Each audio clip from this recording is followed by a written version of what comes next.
here. These are regular store-bought ribs. Now, I typically don't use the store-bought ribs, or if I get them, they already cut off and everything. But one of the number one problem that people do with store-bought ribs is that they don't treat it right. They don't dress it right. So let me show you today how to turn the store-bought ribs into restaurant quality. So here it is. I'm just going to get that and open that up real quickly here. I'm going to show you how to fix this rib up and make this rib worthwhile eating. So the first thing I want to show you here, you'll notice here that all of this back here, this is what you call the cub. The cub of the rib is what they make rib tips out of. And we're going to cut that off because I'm just one there that love me some good old rib tips. I'm going to cut this part off here so we can make it into some rib tips. Now the best way to get that to cut it, just line it up right there, just like that, and just stand it up, and it just goes straight down. See how easy that is there. Oh man, look at that. I'm getting all excited. Boy, I tell you, look at that. Now that is a nice quality type of rib that you want to eat. But when people try to put that whole thing on like that, you don't need that. Cut that up and make it into rib tips. And here it is here. You see also to dress this rib here, you got a little fat back here in the back. Come there with your knife there. Don't need no extra fat. It's already pork. And just take that off. Kind of dress it up a little bit. So no, in the store, they sell the ribs by the pound. So a lot of times, there's a lot of extra stuff on your rib that you don't need on it. But you'll notice these here really wasn't that bad. I mean, so I tell you, I had a lot worse. But you got to cut all that extra fat off of that rib. And now, that is a piece of rib that is ready to get it going. A little bit later here, I'm going to come here and show you a rub on how to get going with a rub also. But you see another little piece of fat right here. We're going to cut that off there too. I'm kind of picky when it comes down to my ribs. So you see how pretty that is? It's ready now. Took that old store-bought ribs. Now that baby ready for the grill. Hey, man. Hey, see you in a moment. Fusion Explosion Barbecue. And here we go one more time. Here we go. I want to show you a good old rub. I like to do similar to a Memphis style rub. And what this is here, this is about your tablespoon method. You got a tablespoon of good old red pepper, cayenne pepper. You got a tablespoon of seasoned salt. You got a tablespoon of, you won't believe it, but I put a little bit of sage in here. And most importantly, if you're down in Memphis here, you got to put some nutmeg off in there. So I got a little nutmeg off in here. This is my little Cajun spice here. Right here I have my chili powder. And you see that maybe a quarter cup, half a cup, something like that, of chili powder, you see right there. And a little bit over a quarter. Have about a teaspoon of ginger. And we have maybe a little bit over a tablespoon of sugar there. So we just take those ingredients right there, mix them all in here together. Most important thing in a good rub, don't go crazy with salt. Now, I really don't even like putting the salt off inside of my rub, but I dab it up a little bit with that red pepper, that cayenne pepper, and it does the trick. And but I cook with a very little bit of salt. Now you see one more thing here, that you see the sugar off inside of there, and people tell you that the sugar will burn. Well, if you do the right amount, it will not burn up on you. That's why we only use about a tablespoon or so of that sugar there inside of there. See how nice that little rub is, how good it looks. And I tell you one thing here, another thing that you want to always do, you want to taste your rub and make sure that your desired taste there. And how you taste it, just put your hand on your tongue there and just throw it off in there. And wham bam. Boy, you got a rub there. Oh man, I can taste all those spices.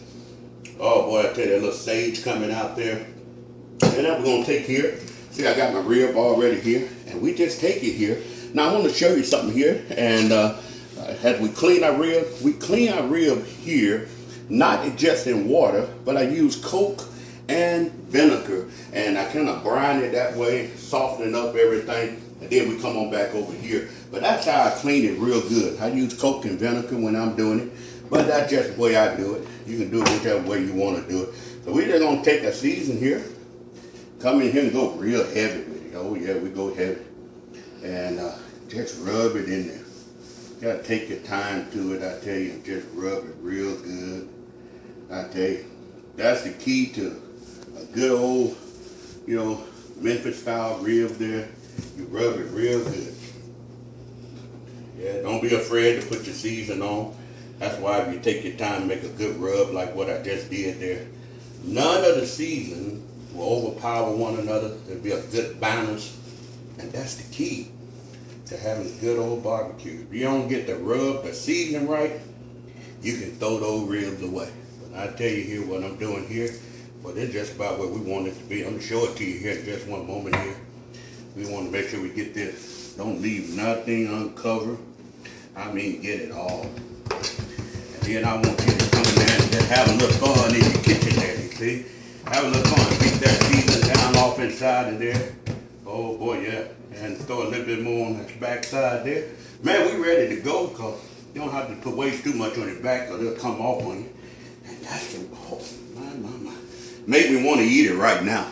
I tell you, that's the key to having a great July 4th. I tell you, see this baby here is ready for the grill.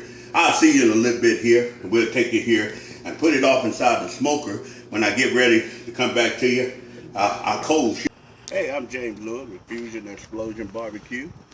I'm going to show you today how to get going with your 4th of July. And come here a little closer with the camera here. You'll notice here I already got going. All I did was just stuff paper underneath there. This is a way you don't have to have that lighter fluid taste. Just buy yourself a charcoal chimney. That's what this is here. Stuff it underneath with newspaper and just light the fire. And then as you light it, everything else is going to start. You'll notice that I've already lighted, and that's going to get there, and eventually it's going to get all the way around. But just to be on the safe side, to get it up and going, to make sure it's going all the way around there. And see, this little dry area lets you know the fire has not made it over here yet. So just to assure that that fire gets there, I'm just going to light that as well. But sometimes you got to watch it and make sure your fire is going, because it will smother out on you. And see, we just light that there. And that's all you really need to do. And it's going to do the rest of the job. And I know it might look a little weird, but trust me, it does everything you need it to do. And that's way you can get going without even lighter fluid today. But we'll be right back at you in just a few moments and show you a few more steps in a minute. Here, to look over here at my coals here. Yeah, and you'll notice here that earlier I just started out and I put some newspaper underneath. Now I want you to take a look there. And you see them coals there? See how nice and hot they are? No lighter fluid is necessary. That thing is ready to go. I just simply get here and take my coals right here. Now just be careful as you grab it, because this is very, very hot. And there I just dumped the little ashes out there. We down here in the south. Now typically you'll clean your grill out down on the bottom, but oh, I'm pretty experienced at it. I didn't need to do anything else. I kind of spread them out just a little bit. And that's my way of getting this fire all going. I got some little wood off in here from last time. I throw it off in there. And here, I just grab my hickory. I grab my hickory here and just kind of open the gate up here a little bit. And I'm going to throw my hickory right off in here. You can always tell some good hickory. Hickory always grow around swamp areas. So you're going to see it kind of dark. You know, you can see where the water and kind of hit it at and things in that way there. That's how you can always kind of tell that hickory look there. And so, you know, you got to be careful. If you know, some folks don't cook with hickory, and they'll sell you some things that are not hickory. But here we go here, just blow your wood off inside of there. Like that. We're just gonna get here, take our ribs. I'm not gonna wait till the fire, you know, the temperature get up. It's gonna get up there anyhow, so I don't even get there and wait. Sometimes you can wait till it get up to right around 150 degrees. But I'm gonna go on and put these off inside of here, and it's gonna do just what it needs to do. Just gonna put them off inside of there like that.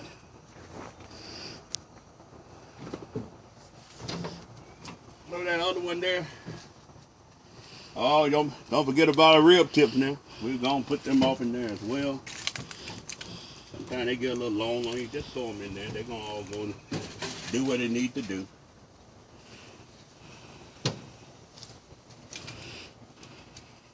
And there you go. We're gonna get that and we're gonna leave this off in here.